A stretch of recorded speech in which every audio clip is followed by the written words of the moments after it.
Assalamualaikum warahmatullahi wabarakatuh. Perkenalkan, nama saya Arin Aulia Putri dengan NIM 076, kelas L3, jurusan Administrasi Publik Visip Unsri, Kampus Indralaya, Angkatan 2024.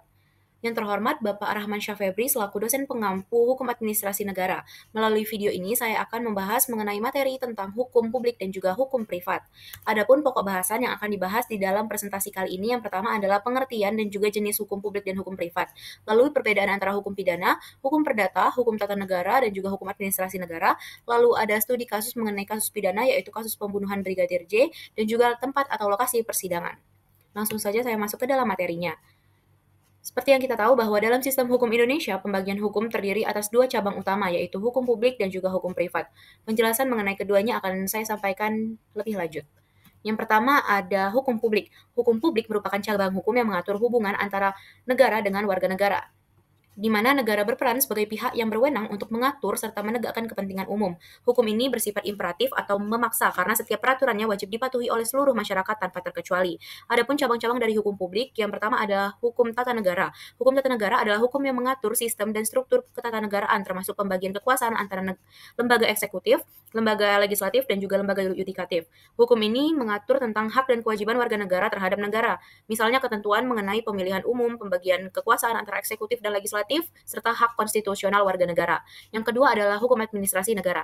Hukum administrasi negara adalah hukum yang mengatur tindakan dan keputusan pejabat pemerintahan agar tidak menyalahgunakan wewenangnya. Hukum ini mengatur bagaimana pemerintah menjalankan kewenangan dalam urusan administrasi pemerintahan. Dalam praktiknya, hukum ini mengatur segala tindakan pejabat publik seperti pengeluaran keputusan, pemberian izin, atau pelaksanaan kebijakan publik. Tujuan dari hukum administrasi negara adalah agar kekuasaan administrasi negara tidak digunakan secara sewenang-wenang, seperti penerbitan izin usaha, pengangkatan pegawai negeri, dan juga keputusan tata usaha negara. Lalu yang ketiga ada hukum pidana. Hukum pidana adalah hukum yang berfungsi untuk mengatur perbuatan yang dilarang oleh negara karena dianggap merugikan masyarakat secara luas. Dalam hukum pidana ini, negara bertindak sebagai penuntut umum dan menjatuhkan sanksi terhadap pelaku tindak pidana seperti pencurian, penggelapan, korupsi, dan juga pembunuhan. Hukum pidana adalah bagian dari hukum yang menentukan perbuatan mana yang tidak boleh dilakukan dan boleh dilakukan, disertai dengan ancaman sanksi bagi yang melanggarnya. Hukum pidana ini berperan penting dalam menjaga ketertiban sosial. Lalu yang keempat adalah hukum internasional publik, yaitu hukum yang mengatur hubungan antar negara dan juga organisasi internasional. Contohnya seperti perjanjian antar negara, hak diplomatik, dan juga hak hukum perang. Hukum ini mencakup kerjasama bidang ekonomi juga. Selain itu ada bidang keamanan dan juga lingkungan antar negara. Nah, dengan demikian, hukum publik ini berfungsi dalam menjaga ketertiban umum, mencegah penyalahgunaan kekuasaan, dan juga melindungi kepentingan masyarakat secara luas. Selanjutnya, jenis hukum kedua yaitu ada hukum privat. Hukum privat atau hukum perdata merupakan cabang hukum yang mengatur hubungan antar individu yang kedudukannya sejajar dan bersifat pribadi. Dalam hukum ini, negara tidak berperan sebagai penguasa, tetapi sebagai fasilitator melalui lembaga peradilan untuk menyelesaikan sengketa. Hukum privat ini bersifat dispositif, artinya para pihak bebas membuat kesepakatan sepanjang tidak bertentangan dengan peraturan perundang-undangan yang berlaku. Adapun cabang-cabang dari hukum privat, yang pertama adalah hukum perdata. Hukum perdata adalah hukum yang merupakan inti dari hukum privat itu sendiri. Hukum perdata mengatur hubungan antara individu dan juga badan hukum dalam urusan hak dan kewajiban yang bersifat pribadi. Ruang lingkupnya meliputi hukum keluarga seperti perkawinan, perceraian, warisan, lalu hukum benda seperti hak milik, hak sewa, lalu juga ada hukum perikatan perjanjian seperti perjanjian jual beli, sewa menyewa, dan juga utang piutang. Lalu yang kedua ada hukum dagang. Hukum dagang adalah hukum yang mengatur tentang aktivitas ekonomi dan perdagangan antara pelaku usaha. Hukum dagang ini mencakup hal-hal seperti kontrak dagang, pendirian perusahaan, surat berharga, ekspor impor, serta perlindungan konsumen. Lalu yang ketiga ada hukum perdata internasional, yaitu hukum yang mengatur hubungan antara individu atau badan hukum dari negara yang berbeda. Misalnya perkawinan antara warga negara Indonesia dengan warga negara asing. Lalu ada perjanjian bisnis antar lintas negara, dan juga sengketa kontrak yang melibatkan pihak asing. Jadi hukum ini penting untuk menentukan hukum mana yang berlaku dalam sengketa internasional dan pengadilan mana yang berwenang menyelesaikannya. Lalu ada hukum kekayaan intelektual, yaitu bidang hukum baru dari hukum privat yang berkembang pesat. HKI ini mengatur hak-hak kepemilikan atas hasil karya cipta manusia seperti hak cipta, hak paten, merek dagang, dan juga desain industri. Jadi hukum ini penting dalam era globalisasi karena berkaitan dengan perlindungan inovasi dan juga kreativitas individu. Dengan adanya hukum privat, keseimbangan antara hak dan kewajiban antar individu dapat terjaga dan kepastian hukum dalam hubungan sosial maupun ekonomi juga dapat diwujudkan. Selanjutnya, saya juga akan menjelaskan perbedaan utama antara keempat bidang hukum, yaitu hukum pidana dengan hukum perdata, lalu hukum tata negara dengan hukum administrasi negara, yang dilihat dari ruang lingkup, tujuan, dan juga lembaga penyelesaiannya. Yang pertama adalah perbedaan antara hukum pidana dan juga hukum perdata. Hukum pidana itu berfokus pada perbuatan yang melanggar hukum dan juga kejahatan, seperti pencurian, pembunuhan, ataupun korupsi. Tujuan dari hukum pidana adalah untuk menegakkan keadilan dan juga menjaga keamanan masyarakat dengan penyelesaian melalui pengadilan negeri serta sanksi berupa penjara, denda, atau hukuman mati. Yang kedua ada hukum perdata, yaitu hukum yang mengatur hubungan antar individu yang bersifat pribadi, misalnya sengketa warisan, perceraian, atau perjanjian kontrak. Jadi penyelesaian untuk hukum perdata ini dilakukan di pengadilan negeri atau pengadilan agama, dan hasilnya biasanya berupa ganti rugi atau pembatalan perjanjian. Lalu perbedaan antara hukum tata negara dan juga hukum administrasi negara. Nah, untuk hukum tata negara itu mengatur struktur dan pembagian kekuasaan lembaga negara berdasarkan konstitusi. Contohnya dapat dilihat pada sengketa hasil pemilu atau uji materi undang-undang yang diselesaikan di Mahkamah Konstitusi atau MK. Lalu yang kedua adalah hukum administrasi negara, itu berfungsi mengawasi tindakan pejabat pemerintahan agar tidak menyalahgunakan wewenang. Jika hukum administrasi negara ini mengawasi tindakan pejabat, hukum tata negara ini yang mengatur struktur dan pembagian kekuasaan lembaga negaranya. Jadi, untuk contoh dari hukum administrasi negara ini adalah seperti sengketa pembatalan izin usaha atau keputusan administrasi yang diselesaikan di Pengadilan Tata Usaha Negara atau PETUN. Selanjutnya, jika ditinjau dari keempat-empat perbedaan antara hukum pidana, perdata, HTN, dan juga HAN, adapun aspek yang membedakannya, yaitu kelompok hukum, tujuan utama, subjek hukum, sifat hukum, sumber hukum, lembaga peradilan, dan juga contoh kasus dan juga jenis sanksinya. Nah, untuk kelompok hukum, dari hukum pidana tergolong ke dalam hukum publik. Hukum perdata masuk ke dalam hukum privat, hukum tata negara tergolong dalam hukum publik, dan juga hukum tata negara tergolong dalam hukum publik. Jika ditinjau dari tujuan utamanya, hukum pidana bertujuan untuk menjaga ketertiban dan juga keamanan masyarakat dengan menghukum pelaku kejahatan. Untuk hukum perdata itu adalah menyelesaikan sengketa antar individu dan juga melindungi hak pribadi. Untuk hukum tata negara itu berfungsi untuk mengatur struktur, kewenangan, dan juga hubungan lembaga negara. Selanjutnya, untuk hukum administrasi negara itu berfungsi untuk mengatur hubungan antara pemerintah dan juga warga negara dalam melaksanakan fungsi dan juga administrasi. Selanjutnya, jika ditinjau dari subjek hukum, jika hukum pidana, subjek hukumnya adalah negara versus pelaku kejahatan. Untuk hukum perdata itu antara individu dan juga individu. Hukum tata negara berkaitan dengan negara dan juga lembaga-lembaga negara, dan hukum administrasi negara itu subjek yang terlibat adalah pejabat administrasi dan juga warga negara.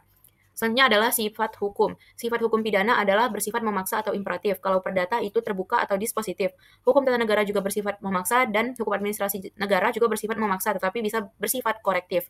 Nah, untuk sumber hukum, hukum pidana bersumber dari KUHP atau Kitab Undang-Undang Hukum Pidana. Lalu hukum perdata sumbernya dari KUH Perdata, yaitu Kitab Undang-Undang Hukum Perdata. Kalau hukum tata negara itu sumbernya dari Undang-Undang Dasar 1945 dan juga Undang-Undang tentang Lembaga Negara. Lalu untuk hukum administrasi negara itu Undang-Undang Nomor 30 Tahun 2014 tentang Administrasi Pemerintahan. Nah, untuk lembaga peradilan untuk hukum pidana itu ada di pengadilan negeri. Kalau untuk perdata itu ada di pengadilan negeri dan juga pengadilan agama. Jika tata usaha negara itu bertempatan di Mahkamah Konstitusi atau Mahkamah Agung. Lalu untuk hukum administrasi negara itu lembaga peradilan yang berwenang adalah Pengadilan Tata Usaha Negara atau PETUN. Untuk contoh kasus dari hukum pidana adalah kasus pencurian, pembunuhan, korupsi. Kalau kasus perdata itu sengketa warisan, gugatan cerai, dan pelanggaran kontrak. Kalau untuk tata usaha negara itu sengketa hasil pemilu dan juga uji materi undang-undang. Selanjutnya untuk hukum tata negara, hukum administrasi negara, jika dilihat dari contoh kasusnya itu adalah pembatalan izin usaha, penyalahgunaan wewenang pejabat. Untuk jenis sanksi dari hukum pidana itu biasanya berupa penjara, denda, atau hukuman mati. Kalau perdata itu ada ganti rugi dan pembatalan perjanjian. Kalau hukum tata negara itu pembatalan undang-undang atau keputusan lembaga negara. Kalau hukum administrasi negara itu pembatalan keputusan dan pemulihan hak warga negara. Selanjutnya juga ada lagi tambahan yaitu peran negara. Kalau di hukum pidana, negara berperan sebagai penuntut dan juga pelaksana hukuman untuk kasus tersebut. Kalau hukum perdata itu sebagai fasilitator penyelesaian sengketa, kalau hukum tata negara itu sebagai pengatur dan pelaksana kekuasaan, dan untuk di hukum administrasi negara itu sebagai pelaksana fungsi pemerintahan. Selanjutnya saya akan membahas mengenai kasus pembunuhan Brigadir J. Jadi kasus pembunuhan Brigadir Nofriansyah Yosua Huta Barat atau Brigadir J pada 8 Juli 2022 di rumah dinas Irjen Verdi Sambo, Komplek Polri Duren 3, Jakarta Selatan menjadi peristiwa besar dalam sejarah hukum Indonesia modern. Awalnya disebut sebagai baku tembak antara Brigadir J dan juga Baradae, namun hasil penyidikan mengungkapkan bahwa kejadian tersebut merupakan pembunuhan berencana yang direkayasa oleh Verdi Sambo. Nah, fakta penyelidikan ini menunjukkan bahwa Sambo memerintahkan bawahannya untuk menembak Brigadir J, menghapus CCTV, dan juga mengatur ulang TKP. Ini mengguncang kepercayaan publik kepada institusi Polri. Nah, kasus ini termasuk kasus hukum pidana karena yang pertama adalah melanggar norma hukum yang mengatur perbuatan kejahatan atau pembunuhan berencana. Yang kedua, dia memenuhi unsur kesengajaan atau dolus dan juga perencanaan atau premeditation sebagaimana yang dimaksud dalam pasal 340 KUHP. Lalu termasuk hukum pidana karena disidangkan berdasarkan KUHP sebagai hukum acara pidana. Selain itu, diberlakukan juga kode etik dan disiplin Polri karena pelaku adalah aparat. Lalu juga Sambo dijatuhi PTDH atau pemberhentian dengan tidak hormat karena melanggar berat kode etik profesi. Kasus ini proses persidangannya ditangani oleh Pengadilan Negeri Jakarta Selatan dengan dakwaan berupa yang pertama pasal 340 KUHP yaitu pembunuhan berencana, lalu pasal 338 KUHP pembunuhan biasa, pasal 55 ayat 1 ke 1 KUHP yaitu turut serta melakukan kejahatan dan juga pasal 221 KUHP yaitu menghalangi penyidikan atau obstruction of justice. Nah, jadi pada tanggal 13 Februari 2023, Ferry Sambo ini divonis hukuman mati karena terbukti merencanakan dan memerintahkan pembunuhan terhadap Brigadir J. Vonis ini juga mempertegas penerapan hukum pidana secara tegas kepada aparat penegak hukum. Selanjutnya untuk lokasi persidangan, hukum pidana dan juga hukum perdata itu dilaksanakan di Pengadilan Negeri atau PN karena kedua bidang hukum ini termasuk dalam lingkup peradilan umum. Jika di tingkat pusat, perkara pidana dan perdata disidangkan di Pengadilan Negeri Jakarta Pusat, sedangkan untuk wilayah Palembang atau wilayah Sumatera Selatan disidangkan di Pengadilan Negeri Palembang yang beralamat di Jalan Kapten Arifai nomor 16 Sungai Pangeran Ilir Timur 1 Kota Palembang. Lalu lokasi persidangan untuk hukum tata usaha negara atau PETUN itu berlokasi di persidangan tata usaha negara di Pengadilan Tata Usaha Negara atau PETUN, yaitu lembaga peradilan yang berwenang mengadili sengketa antara warga negara atau badan hukum yang dikeluarkannya keputusan tata usaha negara. Jika di tingkat pusat, itu ada Mahkamah Konstitusi yang berperan dalam menguji undang-undang terhadap Undang-Undang Dasar 1945 dan menjadi salah satu lembaga tertinggi yang menangani persoalan konstitusional dalam hukum publik. Sedangkan PETUN ini berfungsi sebagai pengadilan tingkat pertama untuk tata usaha negara di wilayah tertentu dan juga sekitarnya. Selanjutnya, untuk lokasi persidangan hukum administrasi negara, itu dilaksanakan di PETUN juga, yaitu Pengadilan Tata Usaha Negara, karena PETUN merupakan lembaga peradilan yang menangani sengketa antara warga negara dan badan hukum atau pejabat atau instansi pemerintahan terkait keputusan administrasi negara. Jika di pusat, PETUN Jakarta menjadi tempat persidangan HAN untuk wilayah DKI Jakarta dan sekitarnya, sekaligus sebagai pengadilan tingkat pertama. Jika di Palembang, PETUN ini bersedia melayani persidangan HAN untuk wilayah Sumatera Selatan termasuk kota Palembang dan juga sekitarnya. Dengan demikian, meskipun HAN berbeda dari tata usaha negara secara konsepnya, tetapi tempat persidangannya itu tetap sama, berada di PETUN sesuai dengan kewenangan Undang-Undang Nomor 5 Tahun 1986 tentang Peradilan Tata Usaha Negara. Mungkin sekian yang dapat saya sampaikan untuk presentasi kali ini. Mohon maaf jika terdapat kesalahan, baik dalam kata maupun perbuatan. Saya tutup dengan mengucap wassalamualaikum warahmatullahi wabarakatuh.